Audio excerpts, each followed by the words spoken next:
You know what no one praises? The guy who keeps your guts from falling out of your body.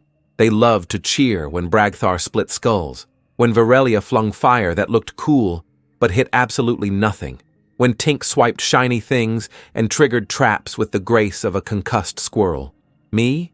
I made sure their food didn't rot. I whispered charms to keep flies off their wounds and their dreams free of fever hallucinations. I stitched their torn muscle and healed the flesh over it while they complained I was slow. I enchanted the damn campfire so it didn't attract wolves. Not glamorous. Not worth a thank you, apparently.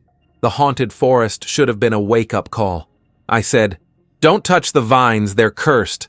Bragthar flexed, charged forward, and we spent the next hour with him frothing at the mouth while I siphoned poison out of his veins. I passed out. They got mad about it. Tink called it a mild inconvenience. Virelia rolled her eyes so hard I think she sprained something. Then came the crocodile nest. "Let's swim. It'll be faster," Bragthar had said, already mid-sprint. 30 seconds later, screams, blood, scales. I held a water shield over their heads while healing broken ribs and sucking air through clenched teeth. We nearly drowned. Somehow that was also my fault. Desert ruins. The fog smelled like old teeth and despair. "I touched one statue!" Tink squeaked while curse mist melted through our gear. My barrier held, barely. I almost passed out again. Virelia called me dead weight because I didn't throw any offensive spells.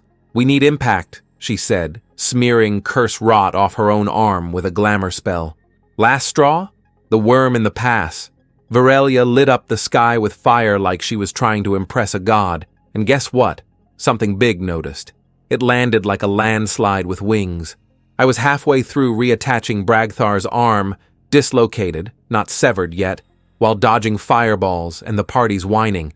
"Faster, Lyrian! Gods, do something useful!" And then came the goblins. Ambush. Bragthar charged in, because of course he did, and Tink started screaming, "Protect the healer," like I was a damn relic instead of the reason they weren't all already corpses. They dragged me back to the guild, bruised and bitter. I had a split lip, a drained monocore, and a heart full of bile. Bragthar didn't even look at me when he said it. "I'm sorry, but we're gonna have to remove you from the party. We'd be better off with another warrior who can deal more damage so we can kill faster. You're not doing any, and we have to keep protecting—" "I'm your healer, you idiot!" Silence.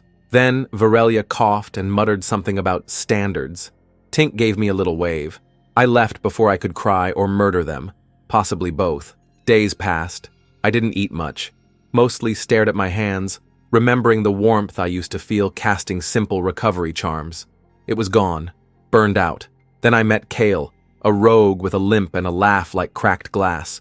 He introduced me to Feria, a tank who actually blocked things, and Juno, a bard who didn't talk over me. They watched me work like it was magic. Not flashy, just necessary. And then one night in the guild's tavern, they walked in. Bragthar's eye was swollen shut. Virelia had her arm bandaged. Tink limped like both knees were arguing. They found me at my new table, surrounded by a crew that thanked me when I healed a paper cut. We were thinking maybe— No. Tink sniffled. "Lyrian, come on, I stood up, slow and steady, my voice smooth as a dagger's edge. "You didn't want a healer. You wanted a bandage." And I ran out. I left them standing there, bruised and blinking, and sat back down beside my new party. Feria passed me a drink. "Everything good?" I smiled. "Finally."